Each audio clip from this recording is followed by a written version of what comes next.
Paz do Senhor, igreja, mais uma vez estamos aqui no nosso devocional e hoje com o capítulo 4 de João, comigo, né? Uma história bastante conhecida, então vamos lá ao análise dessa palavra. Tem como título, Jesus conversa com uma samaritana. Os fariseus ouviram falar, né, que Jesus andava batizando e fazendo mais discípulos do que o João, e aqui se trata de João Batista. Então Jesus ele acha necessário, quando ficou sabendo dessa notícia, voltar para a Galileia, né? E o versículo 4 fala assim: era-lhe necessário passar por Samaria, ou seja, qualquer judeu que tivesse que fazer algum trajeto, alguma viagem e tivesse que ir, né, no destino tivesse que passar por Samaria, eles preferiam, né, fazer um percurso maior, um arrodeio, para não ter que passar por Samaria, por conta de uma rivalidade, né, uma inimizade que existia entre esses dois povos, o povo judeu e o povo samaritano, né? E essa inimizade desses dois povos aconteceu há mais de 400 anos atrás, quando, depois da morte do rei Salomão, foi dividido o Jerusalém, né? Foi dividido em dois reinos, reino do norte e reino do sul, né? Então, o reino do norte, onde ficava Samaria, era assim, foi admitido por aqueles povos casamento com estrangeiros. Então, esses estrangeiros que vinham traziam consigo costumes, né, inadmissíveis pelos judeus, e também a questão politeísta, né? Eles eram politeístas, ou seja, eles não adoravam ao único Deus, eles tinham diversos deuses, né? Enquanto que os judeus se mantinham monoteístas, que a adoração deles ao único Deus, certo? Então, Jesus, ele achou, né? Nós sabemos que Jesus, ele veio em forma humana e ele é Deus, né? Era e é Deus, mas veio em forma humana. Então, era normal, comum, o cansaço físico, né? Diante de tantos milagres e tantas caminhadas e tantas missões que ele vinha fazendo. Então, Jesus, como Deus onisciente, onipotente, que conhece, que sabe de todas as coisas, né? Ele decide descansar naquele poço, exatamente naquele poço, e ele faz mais. Ele pede para que todos os seus discípulos, né, fossem até a cidade para comprar comida. Então, o que a gente pode analisar nesse momento na palavra? Que Jesus, ele já sabia de fato que ali iria chegar uma mulher, né? Que ele precisava conversar com ela, né? Que ele iria ter essa conversa com ela. Então, o que ele faz? Ele tenta fazer com que os discípulos dele saíssem dali para dar o quê? Privacidade. Né? Jesus, ele veio no capítulo anterior falando da repreensão que ele teve a Nicodemos, né? Nós podemos analisar essa repreensão que ele teve a Nicodemos, falando da necessidade de nascer de novo. E agora Jesus, descansando ali naquele poço, né? Propositalmente, com certeza, porque não há nada escondido aos olhos de Deus, né? Resolve no meio-dia, né, desse sol quente de meio-dia, chegar uma mulher samaritana. E o que Jesus fala? Jesus vira para ela e no versículo 7 diz: dá-me um pouco de água, né? Então Jesus inicia ali com aquela mulher samaritana um diálogo. E o que a gente pode analisar? Que Jesus, ele queria primeiro uma conversa particular. Jesus, ele vai no privado para ter aquela conversa particular com aquela mulher. Segundo, Jesus, ele ultrapassa os limites impostos por aquela sociedade, por aquela situação, daquela rivalidade que existia entre aqueles povos, os judeus e os samaritanos. Por quê? Porque Jesus, ele estava ali ensinando que todas as pessoas, independente de raça, independente de ser homem, de ser mulher, são importantes para ele. Né? Então ele vem de uma repreensão de Nicodemos, que era considerado um homem, né, mais influente, mais importante naquele lugar para uma mulher que era desprezada, né? Ele tanto tem esse diálogo com as pessoas importantes, influentes para os olhos humanos, quanto também para aquelas pessoas que a própria sociedade despreza.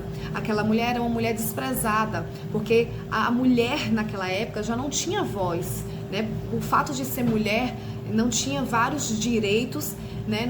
Não podia falar em público, e ainda mais na situação dela, que era uma mulher desprezada, né? Desprezada pelo trajetório de vida que ela escolheu ter, né? Então Jesus, ele nos mostra que ele não despreza ninguém, ele não despreza nem a pessoa mais influente, nem a pessoa mais desprezada da sociedade. Jesus, ele quer dar a importância do diálogo, a importância de ter esse momento de conhecer ele para todos os tipos de pessoas. Então, quando aquela mulher é questionada por Jesus, ela levou um susto, né? Ela se assustou, e lá no versículo 9, ela perguntou: como o Senhor, sendo judeu, pede a mim, uma samaritana, para beber água? Pois os judeus não se davam com os samaritanos, justamente pelos motivos aqui já expostos. Então Jesus, ele respondeu: se você conhecesse o dom de Deus e quem está te pedindo água, você lhe teria pedido e dele receberia água viva. Então Jesus começa aqui a falar para ela sobre a água viva, e ela começa a perguntar, querer saber de onde é essa água viva, o que era essa água viva, né? Onde poderia conseguir essa água viva. Então Jesus, ele vem e responde: quem beber dessa água, desse poço, né, deixado por Jacó, voltaria a ter sede. Mas quem bebesse da água viva que ele tinha para oferecer, não voltaria mais a ter sede, né? Então aquela mulher, por toda a situação de vida dela, eu imagino que ela fica desesperada, perguntando a Jesus como é que ela conseguiria aquela água para nunca mais ter que voltar naquele poço, né? Porque aqui eu quero abrir mais outro parêntese, para falar que por conta da trajetória de vida dela, né, uma mulher desprezada, ela provavelmente foi naquele lugar, naquele poço, naquele horário, né, um sol quente. A gente sabe que o horário de meio-dia é o horário que o sol mais esquenta, mas ela foi ali, né, sozinha. Por quê? Porque era uma mulher rejeitada pela sociedade, ela era uma mulher desprezada, era uma mulher que ela já sabia, né, dos olhares das pessoas, né, o que as pessoas falavam dela pelo estilo de vida que ela tinha. Então, provavelmente ela perguntava a Jesus como é que ela conseguiria aquela água, para que não ter que ir novamente àquele poço para tirar água. Então, Jesus, ele responde: quem beber dessa água, né, não terá mais sede. Ao contrário, que eu lhe der, se tornará nele uma fonte de água a jorrar a vida eterna. E a mulher disse: Senhor, me dá dessa água, para que eu não tenha mais sede e nem venha aqui novamente. E ele disse: vá e chame seu marido e volte. Por que Jesus falou isso? Jesus, ele já conhecia a história dessa mulher. Jesus, ele conhece as nossas histórias, sabe? A gente não consegue ter segredo com Jesus, porque Jesus, os olhos dele estão em todos os lugares e estão sobre todos, né? E Jesus, ele indaga aquela mulher, né? Pergunta àquela mulher justamente para tocar na ferida dela, para poder tocar nela de alguma forma, e ela poder realmente se abrir com Jesus. E ela falou para ele: eu não tenho marido. E Jesus fala com ela novamente: você falou corretamente, porque este que você está, você já teve 5, e este que você está agora não é teu. Então, ela mais uma vez fica surpresa, né? E olha para Jesus e vê que aquele homem não é um qualquer homem, não é um qualquer judeu, né? E ela reconhece e diz assim: Senhor, vejo que é profeta. Lá no versículo 19, vejo que é profeta, né?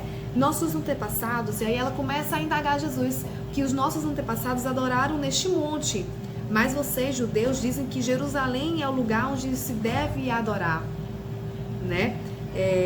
Então, ela pergunta, qual é o local certo para adorar? E aí Jesus declara, olha, naquela época, né, os samaritanos, o povo, né, os judeus, na verdade, eles adoravam em Jerusalém, né, adoravam a Deus em Jerusalém. Por quê? Porque não queriam se misturar. Havia essa, por conta dessa inimizade, por conta dessa forma que eles se tratavam, né, dessa inimizade entre eles procuravam todo tempo não encontrar um com o outro.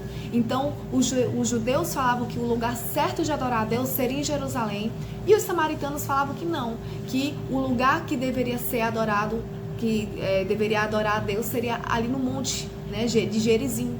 Então Jesus fala que não, que o lugar, creia em mim, que está próximo a hora que vocês não adorarão o Pai neste monte e nem em Jerusalém.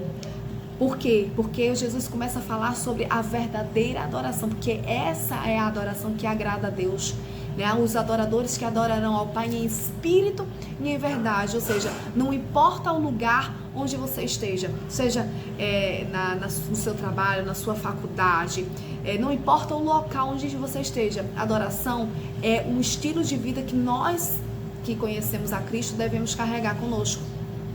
Isso significa que a adoração não é só feita a Deus, né? A verdadeira adoração não é feita a Deus somente dentro das igrejas, mas em todo e qualquer lugar que você colocar a planta do teu pé. Todo e qualquer lugar, né? Seja na repreensão com o seu filho, seja no seu trabalho, o seu estilo de vida deve adorar o Senhor, né? Porque o seu testemunho é a pregação mais preciosa que alguém pode ter, né? Você demonstrar Cristo através da sua vida, através dos seus atos. Então, Jesus, ele finaliza, né? A mulher fala, né? Eu sei que o Messias, o chamado Cristo, está por vir. Quando ele vier, explicará tudo para nós. E Jesus, ele nesse momento, pela primeira vez, ele fala sobre... ele se auto-intitula como Messias. Ele se declara pela primeira vez, a partir desse diálogo com essa mulher, que ele é o Messias. Essa é a primeira vez que nós vemos o registro na Bíblia, que Jesus ele se declara que é o Cristo, que é o Messias. Então, é exatamente isso que nós temos que perceber nesse texto, que Jesus, ele busca as pessoas no mais íntimo, e não importa se a sociedade despreza, se a sociedade o julga, essa pessoa é importante para Deus. E isso aconteceu com esta mulher, porque depois disso ela saiu dali, né? Ela voltou ela foi até aquele poço com o cântaro dela vazio, e ela saiu dali e deixou o cântaro lá. Então o que eu posso entender com isso? Que quando ela saiu dali, ela foi anunciar as boas novas, ela foi anunciar o Cristo, que ela saiu daquele poço saciada, daquela conversa que ela teve com Jesus, que ela não precisou da água material para ficar saciada, mas o encontro com Jesus trouxe saciedade à vida e à alma dela. É tanto que quando ela chega para Samaria, ela ganhou ela anunciou as boas novas, ela anunciou a vinda de Cristo, né? Ela anunciou que tinha conversado com o próprio Cristo, com o Messias, e ela conseguiu ganhar toda uma cidade para Jesus. É tanto que Jesus permanece naquela cidade por mais 2 dias, né? Não estava nos planos do Senhor permanecer ali, mas como ele viu as necessidades daquele povo, ele permaneceu ali por mais 2 dias. Tá? Então, que você possa guardar essa palavra no coração, saber que Jesus, ele não despreza ninguém, ele não despreza a pessoa, nem que tem muita influência e nem aquela que é rejeitada, né? Se você sofre de alguma forma, algum tipo de rejeição, saiba que Deus, ele nunca rejeita a sua vida, nunca lhe rejeita. Ele está disposto a ter esse encontro contigo e derramar sobre a sua vida uma fonte de água viva, inesgotável. Amém?